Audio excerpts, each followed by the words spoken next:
What's up with it? Hey, how are you? I'm doing good, and you? Good, good. Yeah. Introduce yourself, let people know who you are. I'm Hana Canhasi. I'm a recording artist and a singer and songwriter. Yeah. How you feeling today? I'm good. A little nervous, but I'm good. You'll be all right. So, you were born in Gjakova?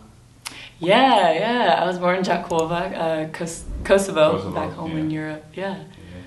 And you moved to the U.S. when you were a toddler, right? Yeah, so when I was 1, we came to the United States. My family immigrated because there was a war and all that, my background. But yeah, we came to Missouri, yeah. I'm assuming you don't remember nothing from me. No, yeah, I still go back home though, like periodically, like we'll go. We went this past summer too, so I stay in touch with like my mom's side of the family over there, so. Okay. How was the difference between your hometown and the U.S.? The U.S. is a lot more developed, I would say, for sure, because obviously, like with the war and stuff, you kind of have to start from scratch. But one thing about my hometown and just back home, there's a lot of hospitality, and I miss it for that reason. Everyone's just like a huge big family. Everybody knows each other. It's a small town too, so I feel like there's small towns in the U.S. that everybody has that same feel. But main difference, is just when I go there, I feel like, oh, like I'm home because there's people speaking my language and everything. So, yeah. And you said language. You are, did I say it right? Albanian. Albanian. Albanian. Yep. Albanian. Yeah. Because there's Albania and then Kosovo. So I'm from Kosovo, but I'm Albanian. But yeah, you said it right. Yeah. Do you speak the language fluently? Yep. Say something in the language. I just said, what do you want me to say? Say views from the arch. I don't know. Can you say that? Views from the arch. Palmiet P. I don't know how to say arch. I don't know how to say arch. It's okay. Do you have any brothers and sisters? I do. I have a younger brother, Talant. Shout out Talant. And then I just have one brother, but I consider my cousins like really close. Like I consider them like siblings as well, and I have a bunch of them, so I'm super close with. Now, when you moved to the States, did you move straight to St. Louis, or did you move somewhere else and kind of moved around? Yeah, so when we moved to Mexico, Missouri, and then, because I live in Colombia right now, and we just went from Mexico to Colombia, and I've grown up there, and I've been there my whole life. So. In Colombia? Mm-hmm. Yeah. How would you describe your life growing up there in Colombia? It was, I don't know, I think it was just average. There wasn't anything crazy going on. I got to grow up with the same group of people, which sometimes can be a benefit, but also not a benefit because you don't get to experience different groups of individuals. It's just like that one that you went through, like elementary, high school, and all of that. But it was good. I think I've found a new love for Colombia with my music because I see other people in my community that do music or the arts or just are creators in general, and that's making me appreciate like the town a lot more than I did when I was younger. Is Colombia considered like a college town? No, Mizzou out there. Yep. That's what when I tell people I'm from Colombia, they're like, "Oh, Mizzou town." I'm like, "Yeah, it's yeah." But it's because when the students come, it's a crazy difference. Like during the school year versus the summer. Like when they leave, like it's like a ghost town almost. Really? So. Yeah.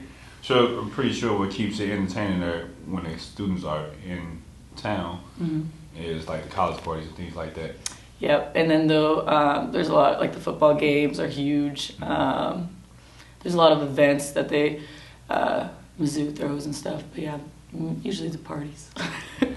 And last year in May, you graduated with a Bachelor in Science? Yep, a Bachelor in Science and Engineering. Yeah.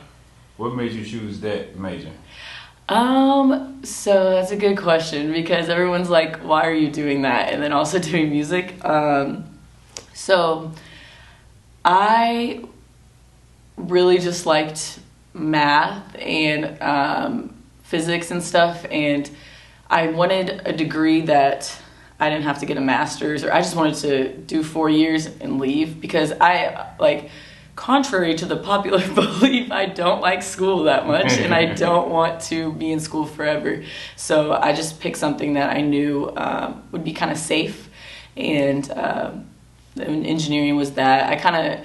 My brother was the first one, even though he's younger than me, he did classes in high school for civil engineering because that's what he's studying, and he kind of introduced me to the world of engineering, and so I just kind of followed in his footsteps and finished with that, because I didn't start music until like 2020, or didn't start going for it. So at that point I was like, let me just finish my degree. So you still kind of fresh. And you went for biological engineering. Yep. That deal with, like, I guess, the study of life in a sense. So for biological engineering, like, what I do now is I work for a company. We take, like, basically we take cow shit and we turn it into energy, into, like, you can use it for electricity or heating of houses. It's pretty cool.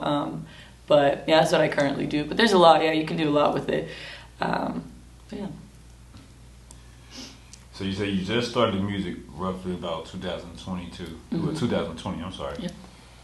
What was that thing that made you say, I'm just go for it? Or what interests you into pursuing that?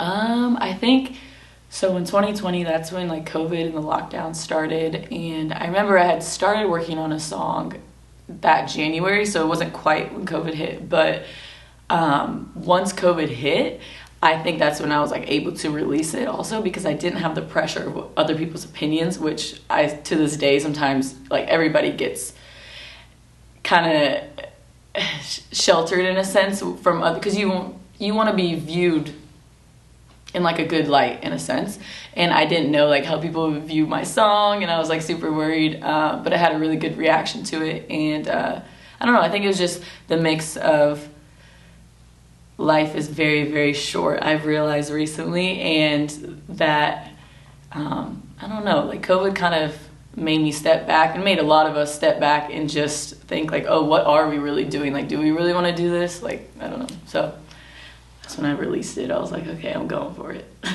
I definitely think COVID, especially beginning in 2020, made people just sit back and reflect on life. Like you said, like, what, because you have all these distractions for, like, being out, running here and running. You had to sit with yourself. That's true. Yeah. I got into meditation a lot during COVID, because you literally, it's just, I don't know. It's interesting to see, like, how many distractions we had, like, beforehand. What did you discover, like, while you was meditating? Did you discover anything interesting about yourself? I've learned that I need to work on my patience, I think. Yeah. And I'm a very big perfectionist also, and that's also not very healthy all the time. It can be healthy to a certain degree, but most of the time we nitpick things that other people won't notice. So I learned to just, and I'm still learning to, like, because meditation is like a practice. I know everyone's always like, I don't know how to meditate, but that's the thing. It's a practice of learning how to do it every single day. For sure. Your first video, was it with you? Yeah, shout out to Keaton Jones. He was the videographer. We shot it in St. Charles, actually.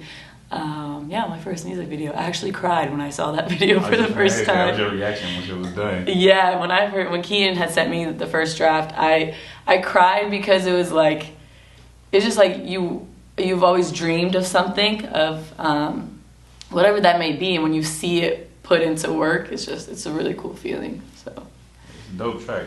Thank you. Dope track for sure. And I know you and your friend Faith Miller, you was the same producer. Yep, Elliot. Shout out Elliot. Montgomery. Yep. I started working with Elliot, I want to say the end of 2020. Yeah. So I'm actually supposed to record with him on Monday. Okay. Oh, I guess he's back now. I know last time. Yeah, he was gone. Yeah. He's a busy man. Busy man. I spoke with you maybe before, I think you were trying to, do the lyric video. Was that for the single Sip? It was. Yeah. And that's a dope track. Thank you. Track. Even like the video, you got like an old school vibe to it. Yeah, that's what we were aiming for. So yeah. It's very Yeah, it's very different. The story, it was kind of funny because when I told Keaton about the idea, he was like, we were both like, I know it doesn't really match with the song, but it was still fun to shoot and stuff. It was different versus, seeing some of the videos where people just do the same thing. At least with the rap. Yeah. Like the performance style, Yeah. I don't know, Elliot produced that also, right? He did, yep. And it was released on your birthday. It was.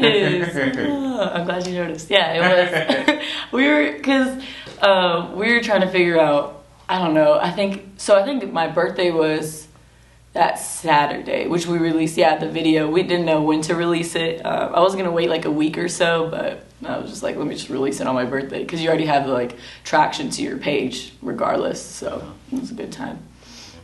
What are some of the challenges that you face that you notice that's challenging as an independent artist? Staying inspired and staying motivated because, like, usually my day-to-day life, I am working on like a 9-to-5 job, and sometimes it's hard to find those experiences which you can write about. So I think that's the hardest. Another thing is having confidence in your own art because sometimes we look at other independent artists or other artists that are kind of coming up that are a little bit more popular and we compare ourselves to them, and I think that's kind of hard. So, but you got to build a team around you because that team uplifts you. So. And then you used to play the guitar? Mm-hmm. Yeah, when I was younger, I used to go to guitar lessons. I'm kind of like iffy at it now, but yeah, I did used to play. I think you lost play because you don't practice as much. Yep. I do want to learn the piano though. I feel like that'd be fun. Yeah. So describe your favorite and least favorite thing about being a musician. My favorite is that I like the ability to write about an experience, and then when I release the song, it's not my song anymore, kind of, because people take it and they can create their own experiences. Mm-hmm. And like even this past show that I did, hearing people like sing the song back to me in the crowd, like that's a crazy ass feeling, and it's probably my favorite. You said my least favorite. I think. Sometimes I feel like artists think you have to be original in every single thing you do, but the truth is like nothing is original and everything is just remixed and everything is recycled. And I think I hate when there's such a pressure on like you have to do everything brand new all the time. You can't just take inspiration from something, or I'd probably say that's my least favorite. Do you have any artists that you were inspired by? Yeah, so I always say my favorite artist is her. Okay. I really like her. That's like my dream collab. And even like Faith Miller, like even having her as a close friend too, it's inspiring because you see the behind the scenes as well. Like these other artists, we see them, we put them on a pedestal. We don't see their behind the scenes. And I think that's the most inspiring part, is not always the like accomplishments, but also when you see the struggles to get to those accomplishments, that's super inspiring to me. But. And you said something about like you performing at your last show with that The Worst Night. Mm-hmm. Yeah, The Worst Night. Shout out Kyle the Worst. It was a really cool night. It was a good night. Yeah. Good performance. How was your first ever performance? I'm trying to see what my first one was. Oh yeah, okay. So I did one with some other artists, but my first solo one, that one, I think it was fine. You weren't nervous or anything like that? I don't think so, because it was like a period of my life when I was just very like, there's a lot going on in my life, so the performance part was the least of my worries in a sense. But like I always tell people, like I get very anxious and very nervous leading up to a performance, but as soon as I start singing, it all goes away, because at that point you have to kind of give it your all. You're already on stage, so you might as well do good, because you can't get off stage. But yeah, I got very nervous, I think probably leading up to it, but probably not during. You can get on stage, can't make no mistakes or anything like that. That's true. Well, yeah, even if you make a mistake, honestly, at that point. What would you do if you make a mistake? Like, you just gotta... You just gotta keep it, keep rolling. Yeah, because at the end of the day, like, I don't know, we don't have a whole, like, engineering team behind us, like, helping us out. Sometimes sound systems aren't working correctly, all of that, so you just gotta do your best. At the end of the day, if someone has something to say, like, from the audience, I always look at it as, like, we had the ability to go up there and we had the courage to do it, so. Yeah. Have you ever participated in, like, a music competition or anything like that? I don't think so. I did, like, one of my favorite artists, she did this thing where she was looking for openers in a show in New York, and it was just, like, tag whoever, and then I just had people, like, tag me. I think that's the only, like, contest thing I've done, though. But that'd be fun to do one of those. If you could have a dream collab, who would you want to work with?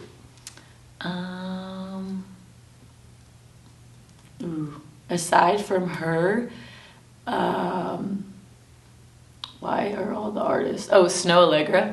I really like her. I did a cover of one of her songs, actually, at the St. Louis show-off. I like her. I'm trying to think. I don't know why all the artists that I listen to are I just don't know music at this moment. I'm just gonna lock in my answer with Snow Allegra or her.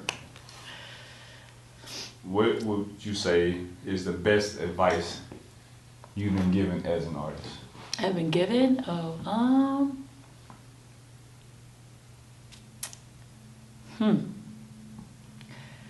Probably, what I was saying earlier about the perfectionist thing, not everyone is going to notice what you heavily pick on, in a sense. And that's really brought things to light, and it helps me get work done quicker, because I'm the type of person who will sit with a song for a year. But at that point, what's the point of making music if you don't release it? Sometimes you can just make it for fun, but as an artist, you have to learn to be easy on yourself. But also, there's a difference between being easy on yourself and still, like, achieving things and pushing for things. But if you don't love your own art, and why would anyone else, in a sense? So I think that's, like, some of the best advice I've been given so far. Yeah. If you wasn't doing music, what would you be doing? Probably just sticking to my job.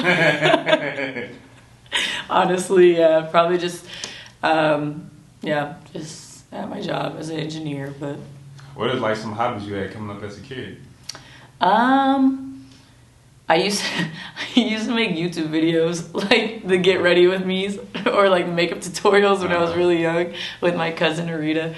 Other than that, used to play guitar, and I don't know, I was very, like, book heavy with school, like, it was, and I did, like, sports. I did soccer. I sucked at that. I did cross country. I was pretty good at cross country. I ran track, but I broke my whatever this bone is. I think that's it. I want to say no, literally, I don't want to catch this on camera. I'll leave it alone. Yeah, I broke a bone, like, my first track meet, and then it was downhill from there. But yeah, not a lot. I feel like music, it's really great that, like, I'm able to full force go into it now, because that is, I don't want to say a hobby, because I don't want it to be just a hobby, but that's, like, my main focus now. But yeah, I mean, they say, like, that's why I asked you what was you doing as a kid as a hobby, because I guess they say the thing you was doing as a kid before you got distracted with the teenage life and all that is more than likely what you would have sent here, or your purpose. I would say that. That's true. I used to now that you mentioned that, I used to do talent shows. I forgot about that. Okay. At school. I was, like, always big into singing, and I just, when I got to high school and college, like you said, it's kind of like the distractions were there. You kind of have to be realistic, which now that I grow, like, I'm older, I feel like it's good to be delusional sometimes, because it can get you really far. Be different. And take some risks, but yeah. I've always wanted to be a singer, so. Are you one of them people who used to sing in the shower? Yeah. Yeah. The shower, low-key, like, has the best, it will hydrate your vocal cords, so you can, like, sing really well after. So if you ever notice, like, when you get out the shower, if you try to sing too, it's like, it's perfect. It's like steaming your voice. It's really nice. Yeah, are you singing in the sauna? I can sing. I can sing. Yeah. You can't sing? No. I feel like everyone can sing. He said okay. No. Yeah, I don't know. No. Let's say October 15th, 2020. Mm-hmm. Your life changed in a way that's, I guess, something that, you can't avoid. Yeah. Yeah. Yeah.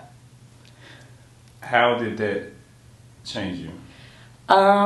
It made me, for a while, not care about anything in life, which is not always good. But it made me stop looking at, like, these external things we chase that we don't really want. It's kind of like the COVID situation. It allowed me to step back and realize nothing you do in this life really matters if you don't have, like, the proper relationships to nurture whatever you're doing.